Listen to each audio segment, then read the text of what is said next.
How to open different markets. To open a chart for a different market, you will need to access the Market Watch window. If it's not already open, you can find it by clicking on the View tab at the top of the screen and selecting the Market Watch. This window displays a comprehensive list of all available markets. To open a chart, right-click on the desired market and select Chart Window.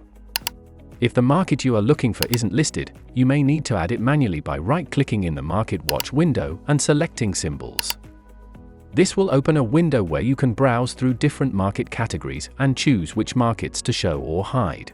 Note that if a market seems to be missing, it might be possible that it is unavailable at our platform. For example, to add the Bitcoin, navigate to the Crypto Stocks category, then select BTC/USD, and finally click Show, and then Close. Now, the BTC/USD should appear in your Market Watch window. The Market Watch window also includes additional tab, accessible at the bottom. The Ticks tab displays tick price movements. Thanks for watching. Stay tuned for more exclusive videos.